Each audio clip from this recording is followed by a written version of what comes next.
Hi everyone, हमने last period तक जो हमारा ईवीएस चैप्टर है एनवायरमेंटल साइंस, अभी तक हमारे 3 चैप्टर्स कंप्लीट हो चुके हैं, करेक्ट। तो आज हम 4th चैप्टर स्टार्ट कर रहे हैं जो कि है एनवायरमेंटल बैलेंस। तो आपको पता है हमारे अर्थ के ऊपर एनवायरमेंट है ना। एनवायरमेंट में बहुत सारे लिविंग थिंग्स और नॉन लिविंग थिंग्स प्रेजेंट है, जैसे कि एनिमल्स है, बर्ड्स है और कुछ मीन्स ह्यूमन बीइंग भी है। उसके साथ भी पता है आपको माइक्रो ऑर्गेनिज्म भी अर्थ के ऊपर प्रेजेंट है, ठीक है। लिविंग थिंग्स में पाए जाते हैं जो कभी कभी माइक्रो ऑर्गेनिज्म दिखते हैं और कभी कभी नहीं दिखते। तो आज ये पूरा कॉम्बिनेशन जिसे हम बायोडाइवर्सिटी कहते हैं, आज पढ़ने वाले हैं ठीक है। तो उसके पहले आपके लिए एक असाइनमेंट है, ये आपको लिखना है, ओके। आप नोटबुक साथ में लेके बैठो, नोटबुक, पेन, पेंसिल और आपका टेक्स्ट बुक जो कि आपका पेज नंबर है 18 पेज नंबर आपको निकालना है और पेंसिल साथ में लेके बैठना है, ओके। तो देखिए पेज नंबर 18 के ऊपर आपको एक इमेज दिखाई दे रही है, इस तरीके की इमेज है ना। तो आपको क्या करना है, make a list of all the living things. Living things पता चल गया अभी आपको, है ना। लिविंग थिंग्स मीन्स क्या होता है, जो those things whose transfer from one place to another, correct. और नॉन लिविंग थिंग्स मीन्स जिनकी हलचल नहीं होती, ऐसे वो नॉन लिविंग थिंग्स है ना। तो make a list of all the living things you see in the picture. इस पिक्चर में देखो क्या क्या दिख रहा है, ग्रास है और कुछ एनिमल्स है, कुछ एक्वेटिक एनिमल्स है। एक्वेटिक एनिमल्स मीन जो पानी में रहते हैं, है ना।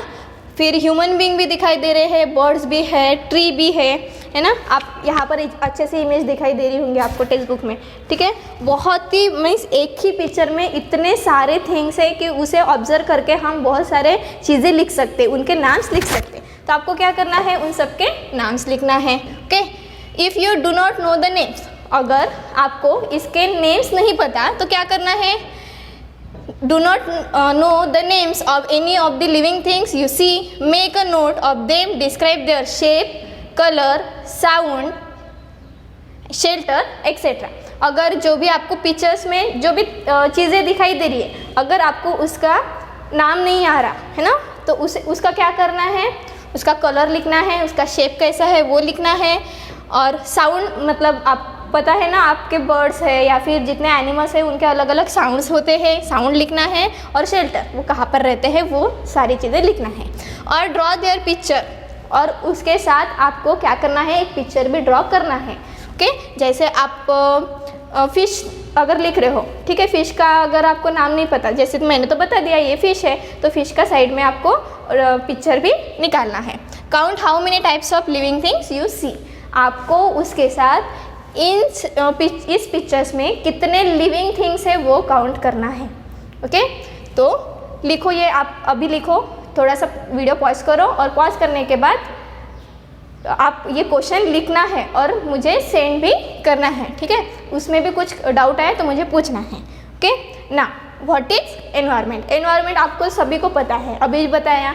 लिविंग थिंग्स है, नॉन लिविंग थिंग्स है, माइक्रो ऑर्गेनिज्म है, बर्ड्स है, एनिमल्स है ना, बहुत सारे चीज़ें हैं, वाटर है, बहुत सारा है एनवायरनमेंट के ऊपर, है ना। तो उसकी डेफिनेशन क्या कहती है, the surrounding are a conditions in which a person, animals, plants lives and और operates are called environment. Environment means our surrounding, simple, environment means our surrounding. तो क्या क्या आता है एनवायरनमेंट में, पर्सन, ह्यूमन बीइंग, एनिमल्स आते हैं, plants आते हैं और जो उनको ऑपरेट करते हैं वो भी आते हैं, है ना। और साथ ही में माइक्रो ऑर्गेनिज्म भी आते हैं। तो ये आपको पेंसिल से अंडरलाइन करनी है एनवायरनमेंट की डेफिनेशन, ओके। नाउ तो बायोडाइवर्सिटी, बायोडाइवर्सिटी मीन्स पता है आपको क्या होता है। अगर हमने बायोडाइवर्सिटी ये जो वर्ड है उसे हमने डिस्ट्रीब्यूट किया तो 2 वर्ड्स बन जाते, first is bio and second is diversity, okay. First is bio and diversity. तो बायो मीन्स होता है लाइफ, ओके, जीवन, लाइफ मीन्स जीवन, ओके। और डाइवर्सिटी मीन्स होती है वेराइटी। क्या होती है, वेराइटी। आपको पता है जैसे कि किसी को रेड कलर पसंद है, किसी को ग्रीन कलर पसंद है, हर एक की चॉइस अलग अलग होती है। वैसे ही बर्ड्स का है, अलग अलग टाइप के बर्ड्स है, अलग अलग टाइप के प्लांट्स है ना। अलग अलग टाइप मतलब प्लांट्स खुद प्लांट्स का भी खाना अलग होता है, एनिमल्स, हर एक एनिमल्स का खाना अलग अलग होता है। तो ये जो वेराइटी हमें सराउंडिंग में अवेलेबल है उसे हम कहते हैं biodiversity, okay.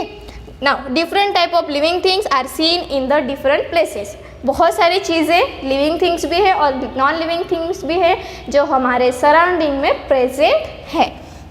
The variety we see in all the living things that belongs to a particular area is called the biodiversity of that place। जैसे अभी बताया हर एक की वेराइटी अलग अलग है ना। कोई मतलब हर एक की क्लॉथ के भी चॉइसेस अलग होंगे, कोई जीन्स पहनता होगा, कोई टी शर्ट्स पहनते होंगे, बहुत अलग अलग वेराइटी है। जैसे हमारी चॉइस अलग अलग रहती है, हमारे एनवायरनमेंट में भी बहुत अलग अलग है। जैसे कि बर्ड्स का हर एक टाइप का बर्ड्स अलग है, हर एक बर्ड्स का खाना भी अलग है। वैसे ही एनिमल्स का है, आप स्नेक देखो या फिर टाइगर देखो, हर एक का खाना अलग अलग है ना। ये जो वेराइटी हमें दिखती है उसे हम क्या कहते हैं, बायोडाइवर्सिटी। तो पेंसिल लीजिए और अंडरलाइन कीजिए, the variety we see in all the living things that belongs to a particular area is called the biodiversity of that place। और याद रखने के लिए हमने कहा था कि बायो मीन्स क्या होता है, लाइफ, एंड डाइवर्सिटी मीन्स होता है variety. The variety available in the life, okay, in all living things. फिर ऑल लिविंग थिंग्स में ह्यूमन है, बर्ड्स है, प्लांट्स है, माइक्रो ऑर्गेनिज्म है, सभी जितने लिविंग थिंग्स वहाँ पर प्रेजेंट है उसमें क्या कहते हैं, उसे biodiversity. Now who study the biodiversity in a particular area। फिर इस बायोडाइवर्सिटी मीन्स जैव विविधता जिसे हम कहते हैं, तो इसकी स्टडी कौन करता है ना। जैसे हम स्कूल में आते हैं, हमारे 8 सब्जेक्ट है, 8 सब्जेक्ट्स के टीचर्स अलग अलग होते हैं, करेक्ट। हर एक टीचर्स अलग अलग सब्जेक्ट पढ़ाते हैं, तो आप स्टडी करते हो है ना, कितने सारे सब्जेक्ट की स्टडी करते हो। तो इस बायोडाइवर्सिटी की भी स्टडी कोई तो भी करता है। तो कौन करता है, to study the biodiversity of a place scientist make a large number of observation.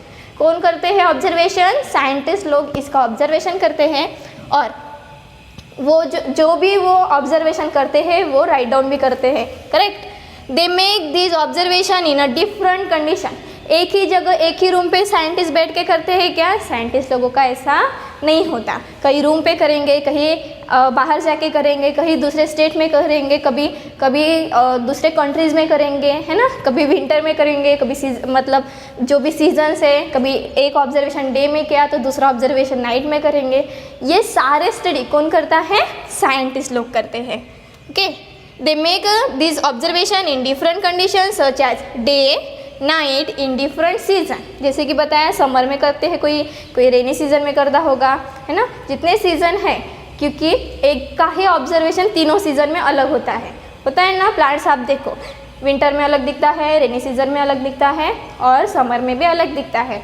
तो ये सारे जो स्टडी है कौन करते हैं, साइंटिस्ट करते हैं, और वो अलग अलग सिचुएशन मीन्स कंडीशंस के आधार पर वो अपनी स्टडी करते हैं, okay. Now scientists make this observation in different conditions such as night and day in a different season, okay। जैसे कि अभी बताया, कोई विंटर में करता होगा, कोई समर में करते होंगे, क्योंकि सारे ऑब्जर्वेशंस हर सीजन में अलग अलग आते हैं, okay. Now they use special device to make observations of living things that are found at a great height or a depth, ठीक है। जैसे अलग अलग मतलब एक ऑब्जर्वेशन डे में किया, दूसरा ऑब्जर्वेशन नाइट में किया, उसी के ऊपर वो रुकते क्या, ऐसा नहीं करते। वो क्या करते हैं, एक आधी ऑब्जर्वेशन बहुत हिल्स पे किए तो दूसरा ऑब्जर्वेशन वो ओशियन में करेंगे, सी में करेंगे, मतलब डेप्थ में करेंगे, अलग अलग प्लेसेस पे करेंगे, ओके। जैसे कि एक्वेटिक का अगर उनको कोई ऑब्जर्वेशन करना है तो वो डेप्थ में जाएंगे, करेक्ट। और हिल्स का अगर उनको ऑब्जर्वेशन करना है हिल्स के सराउंडिंग का, तो वो हिल्स पे जाके करेंगे। एक ऑब्जर्वेशन डे में लेंगे और एक ऑब्जर्वेशन नाइट में लेंगे, ऐसा साइंटिस्ट लोगों का होता है।